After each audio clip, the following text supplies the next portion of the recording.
O diretor médico da Santa Casa de Misericórdia de Maceió, Arthur Gomes, é o nosso convidado. E esta semana estamos falando sobre a pandemia da Covid-19.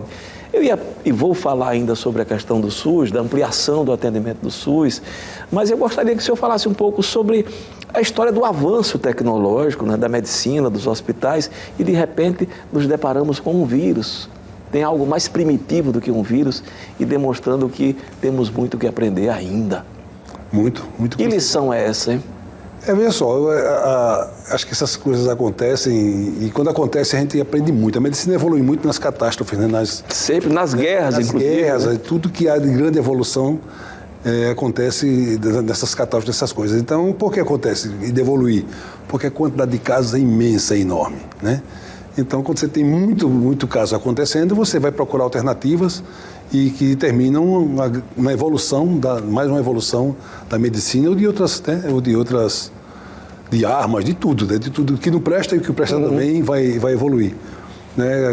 Só para citar como exemplo, na Guerra do Vietnã, foi onde apareceu, né, o estudo sobre o pulmão, chamado na época pulmão de Da Nang, pulmão de choque, que era os soldados chegavam bem, você fazia muita transfusão de sangue, 2 dias, 3 dias depois ele começava a entrar em insuficiência respiratória e morria com o pulmão todo encharcado, como fosse um edema agudo de pulmão.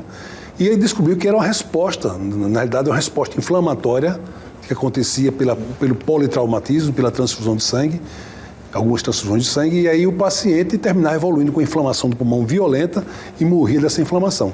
A partir daí conseguiu se enxergar, fazer o diagnóstico, e hoje esse problema já tem sido muito bem tratado e controlado, que antigamente era sinônimo de morte. Pois é, você falou do avanço que normalmente acontece em catástrofe, mas eu estou falando do vírus, né? Que nem forma de vida, é um sistema bioquímico que se torna vida quando entra no organismo, né? Ou seja, é uma forma primitiva e de repente a gente se depara com isso, com essa dificuldade de transpor.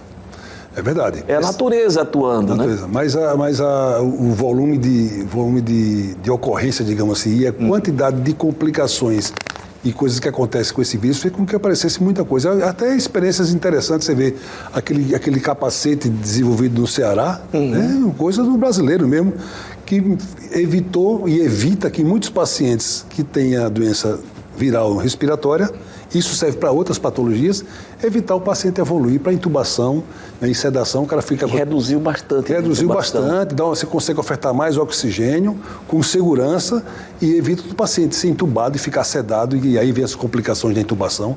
Então tudo isso aí vem como evolução e você vai aprendendo. E certamente virão muitas coisas a partir daí, de entendimento de vacina. Uma vacina tão rápida que chegou até a ser desacreditada pela velocidade com que foi desenvolvida. Mas isso é tecnologia, né? Isso faz com que as pessoas acelerem a capacidade de produção e a tecnologia evolui a partir daí. Bom, você falou em evolução. Temos a evolução do SUS também, né? A Santa Casa que atende, né?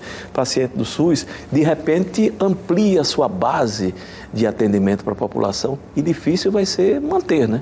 E haverá, sem dúvida nenhuma, exigência da população para que isso aconteça. O SUS, essa pandemia demonstrou que o Sistema Único de Saúde é uma ideia excelente. Foi conquista fantástica. Isso é uma conquista muito grande, apesar de ser muito mal financiado. E não é por falta de recursos, certamente não. Eu tenho certeza disso aí. O doutor Humberto fala muito sobre isso aí. Muito, bastante. Tem recurso, tem. Dessa área. Agora, a maneira que é empregado esses recursos é que realmente faz com que o sistema fique naquela coisa meio caótica, porque você não consegue pagar bem ao prestador, não consegue pagar bem ao médico que trabalha para o SUS, e isso gera uma insatisfação enorme com relação ao tratamento. Mas essa questão de epidemiologia, por exemplo, no Sistema Único de Saúde, o próprio Ministério em relação a essas vacinações, o Brasil é um exemplo no mundo, no tratamento do HIV.